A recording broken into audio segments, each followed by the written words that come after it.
So, Pramila Jayapal reintroduced her Medicare for All single payer legislation into the House. I believe it was last week. And I have some, I have some feelings, I have some opinions about this.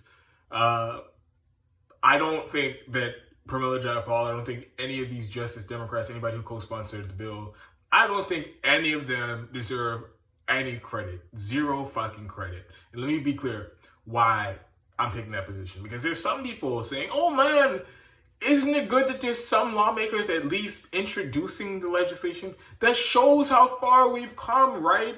Isn't it so great that we have over 100 co-sponsors onto this legislation? All of that means absolutely nothing for several different reasons. First of all, Medicare for All, single payer, has been introduced into the House for 18 years now. Consecutively, every single session of Congress, they introduced this legislation. Well, previously it was the John Conyers resolution. It wasn't actual legislation. I believe that actually that resolution, Nancy Pelosi was originally a supporter of the resolution back during the Clinton administration. They keep reintroducing that same resolution for 18 years up until last session of Congress. Pramila Jayapal introduced her single-payer legislation, which is actually good, and I gave credit to her at the time. It was better than Bernie Sanders' single-payer legislation that he had in the Senate, and it would be implemented in 2 years, I believe, much faster than Bernie Sanders. So I gave her credit for the language in the bill, the policy in the bill. It was great. It was good. But here's a rub. If you keep introducing it with no plan to get a vote on it, it means absolutely nothing. This is virtue signaling. This is you telling, hey, poors, look at me. I care about you. I wrote this piece of paper with policies. Oh, wouldn't you like all these things on this piece of paper? I bet you would. Am I going to do anything to make it to pass it into law? No, I won't. So that's the deciding factor here. I'm not, and I don't think anybody should be giving credit to politicians for writing pieces, and a lot of times it's not even them writing it. I'm not giving them credit for having their interns or their staffers write some words on a piece of paper and then have some kabuki theater hearings about it and then do absolutely nothing to pass it. That deserves zero credit, especially for the moment that we're in right now. The worst emergency in U.S. history, a pandemic, 500,000 people, over 500,000 people dead. I wouldn't be surprised if the number is a lot closer to 1 million people dead because we didn't have single payer. In the middle of an economic crisis, the worst economic crisis in history. This is worse than the Great Depression. They are not telling you how bad this is. If you go out and you talk to people, if you go out and see for yourself, if you see how many people cannot afford their back rent, can't pay their back rent, if you see how many people are permanently unemployed, there is no way that we've ever seen all the small businesses that have closed, all the people facing eviction. There is no way that we've seen an economic crisis worse than this in U.S. history. So this is the worst economic crisis in history. Millions of people who even had insurance, were lucky to have insurance before, 15 million people lost their insurance when they lost their job during the last year. So single payer is needed now. It is needed yesterday. Single payer should have been in the CARES Act a year ago and any other stimulus bill that passed. Instead of giving blank checks and subsidies to COBRA and private health insurance companies, all the resources, all the subsidies, that should have gone towards creating a single payer system or expanding Medicare with all of the improvements to cover everybody in the country. That's what we should have been going on for the last year. And it is a scandal that it hasn't, considering that the government has just helped the rich run out the back door with all the money, gave trillions of dollars to large corporations and the most wealthy people in the country, the largest upward transfer of wealth. They've overseen that, all the while denying people health care. So we need it immediately, not 5 years from now, not 10 years from now, not 15 years, not 20 years from now. It is the solution to the crisis we're in now. That is one of the many policies that are urgently needed right now. So, and then on top of that, of course, you all know I'm already going to go here. They have the numbers. They had the leverage in the speaker's race to make this demand of a floor vote on Medicare for all, on single payer. They had the opportunity to enforce the vote, and I've been over this time and time again in many different videos since December of last year, where I've explained in detail where it would have just taken 6 Justice Democrats, and there's about 12 Justice Democrats in Congress. It would have taken about 6 of them to say, I'm not voting for Nancy Pelosi. I won't vote for any of these corporate Democrats until I won't vote for anyone. I won't go along. I won't allow a Speaker of the House to be seated unless there's a vote on Medicare for all, and you could add any number of policy demands that you wanted there too. And if they made that demand and if they stuck to it, it would have been impossible for the corporate Democrats or the Democrats or the Republicans. It would have been impossible for any of them to get a majority needed to seat the next Speaker of the House. So they had basically veto power in the Speaker's race and could have made any demand they wanted, including a vote on Medicare for all. And what did they do? They ignored, most of the Justice Democrats ignored this. Pramila Jayapal didn't say a goddamn word about forced vote until after. And then when she came out afterwards, she was bad-mouthing and shit-talking and talking about, oh, we have a vote on it and it doesn't pass. It's bad for the Medicare for all movement. And I'll get into that later. But most of them ignored this, even though thousands and thousands of people were very vocal about this.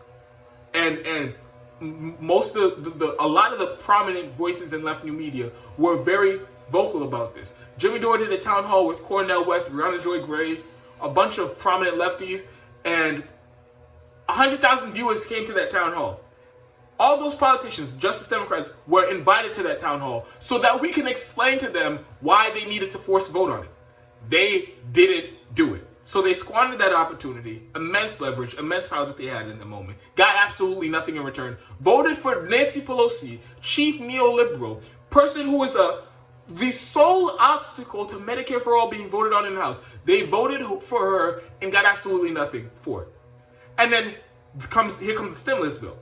Again, they had the numbers to hold up the stimulus bill until they actually got a bailout for the people in the stimulus bill. People keep saying, hold up the stimulus bill for a $15 minimum wage. Fuck the $15 minimum wage. Hold up that stimulus bill for UBI and Medicare for all and rent and mortgage cancellation. That's what they should have held up that stimulus bill for. And Joe Biden, it was a must-pass bill. There was no way Joe Biden was going to get off on not passing a stimulus bill, not handing out stimulus checks. So they would have been forced to concede to them. If on no other issue but Medicare for all, so that people can get the healthcare that they need and don't have to pay out of pocket, and people don't have to die unnecessarily because they can't afford healthcare in this country. That could have been a demand in there if they really wanted to get Medicare for all. If they were hell bent on forcing the Democratic Party to implement Medicare for all while they control the House and the Senate and the White House, they could have made these demands. They could have played hardball with them, and they chose not to do it. So what Pramila Jayapal is doing by introducing this bill, she is gaslighting you. She is trying to mislead you. She's and providing, all while doing that, providing cover to the rest of the shitty corporate Democrats and making it seem as if there's actual movement in the Democratic Party to get single payer, that they're actually fighting for single payer. Oh, look, over 100, more than half the Democrats in the caucus supported, co-sponsored the single payer bill. Aren't the Democrats so great? So what she's doing here, she's spending more time and energy trying to deceive you and make you believe that she's trying to do something to improve your life than she's spending time and energy actually fighting the Democratic Party so that they implement these policies. And that's an important point to take away from this. They're spending more energy trying to gaslight and deceive you than they are trying to twist arms and force the hand of the Democratic leadership to implement these policies. And it's not just they're not just doing this with Medicare for all. They're doing this with all the left policies that they claim to support. The day after the stimulus bill passed, Jamal Bowman talking about, we're going to put in introduce some legislation to give everybody monthly checks, UBI checks. Why did you wait until the day after the stimulus bill passed when you already voted on the stimulus bill that didn't have it? And now you know for a goddamn fact the Democrats might not do anything for the rest of the year in terms of stimulus. And now you're going to talk about, let me introduce this thing that's dead on arrival, going nowhere, just so I can trick people into thinking we're working for them. Ilhan Omar did the same thing with rent cancellation. Same day after the stimulus bill already passed, after they voted for it, after Joe Biden signs it, then they want to come out with the demands. And when there is no leverage, when they know it's dead on arrival, and they have no way of forcing the Democrats to vote on these policies, that's when they introduce it. So like I said, they're spending more time and energy trying to trick you than to actually help you. So people, I'm harping away on this, and I keep coming back to this point because I think it's important for people to understand the dynamics of what has happened with these Justice Democrats. How they have chosen a side and they're siding with the Democratic establishment. They're running cover for the establishment. They're voting on corporate policies for the establishment. They're voting to elect corporate neoliberals like Nancy Pelosi to be Speaker of the House, giving them leadership positions and shilling for Joe Biden. They're doing all of this on behest of the Democratic establishment, and they aren't working for you. And what I want people to take away from this is, you remember all of us, all the leftists who have had the awakening about the Democratic establishment and how they aren't actually working for you.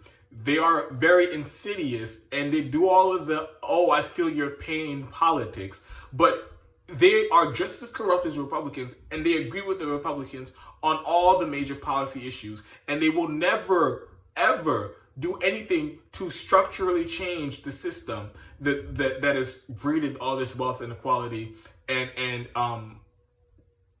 the horrible conditions that the working class, the middle class, and the poor have to deal with in this country. They will never tackle the systemic problems in this country. And we all came to that realization at some at different points. Some people knew it before Obama was elected. Some people got onto it in his first term.